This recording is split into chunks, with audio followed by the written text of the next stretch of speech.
मुझे फातिमा सां इंसाफ थी। मां गरीब आहियां, मूंखे इंसाफ।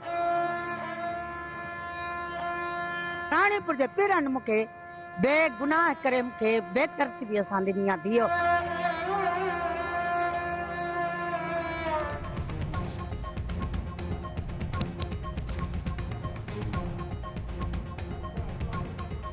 रानीपुर में इंसानियत लजाईंदड़ वाक़ियो। पीरानी हवेली में कम कंदड़ मासूम निंगरी तड़पी फोत। Video viral.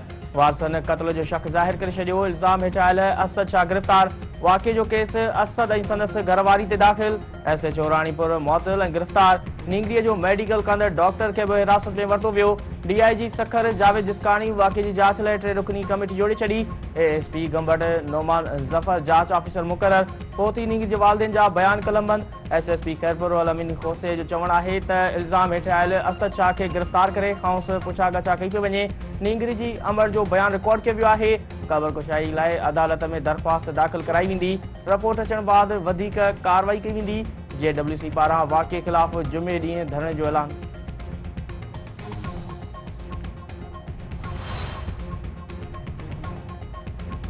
निगरान वज़ीर आज़म अनवारुल हक़ काकड़ पंहिंजी काबीना लाइ नाला फाइनल करे छॾिया। डॉक्टर शमशाद अख्तर निगरान वज़ीर दिफ़ाई तज़निकार डॉक्टर सैयद मोहम्मद अली खे सुद समा वारी वज़ारत मिलण जो इम्कान। सरफराज़ बुगटी खे घरू वज़ीर ऐं सैयद जलील अब्बास जिलानी खे परॾेही वज़ारत ॾियण जो फ़ैसिलो। निगरान काबीना खे अॼु ई क़तई शिकल ॾिनी वेंदी ऐं अॼु कसम खणण जो इम्कान।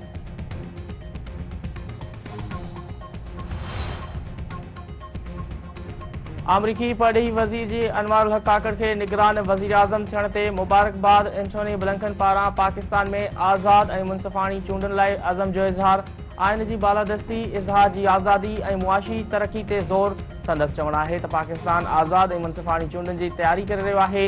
हू इक़्तिसादी ख़ुशहाली लाइ पंहिंजी गॾियल अज़म अॻिते वधाईंदा रहंदा। निगरान वज़ीर आज़म अनवारुल हक़ काकड़ अमरीकी परॾेही वारे जा थोरा मञिया। संदसि चवणु आहे त हू अमरीका सां पंहिंजी शराकतदारी खे अहमियत ॾियनि था।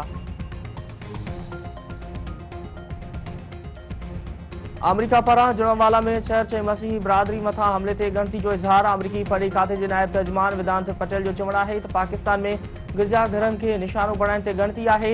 अमरीका पुरअमन इज़हार आज़ादी, हर हिक लाइ मज़हब ऐं अक़ीदे जी आज़ादी जे हक़ जी ॻाल्हि कंदो आहे। पाकिस्तानी अमलदार वाक़े जी मुकमल जांच कनि। सिंध जे नामज़द निगरान वॾो वज़ीर जस्टिस रिटायर्ड मक़बूल बाक़ जे कसम खणण वारी तक़रीब अॼु थींदी। गवर्नर सिंध कामरान टिसरी निगरान वॾे वज़ीर जस्टिस रिटायर्ड मक़बूल बाक़ खे कसम खणाईंदो। सिंध जे साझावंदनि ऐं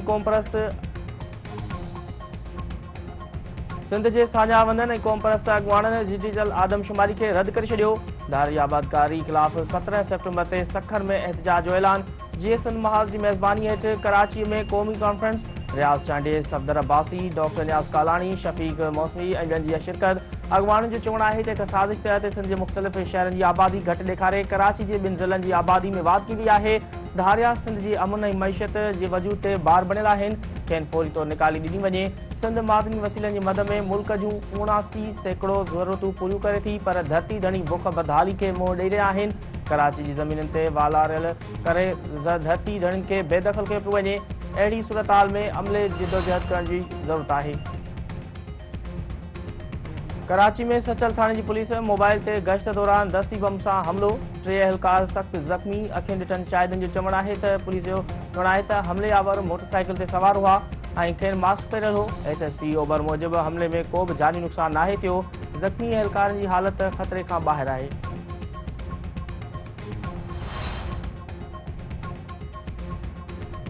ऐं कुनरी भरिसां 5 वरनि जी निंगरी पाणी जी टांकी में ॿुॾी फौत थी वई। ॻोठ हाजी अब्दुल्ला भुटे में निंगरी फहमीदा धी नसला भट्टी जो लाश घर जी पाणी वारी टांकी में मिलियो। घर में कोराम।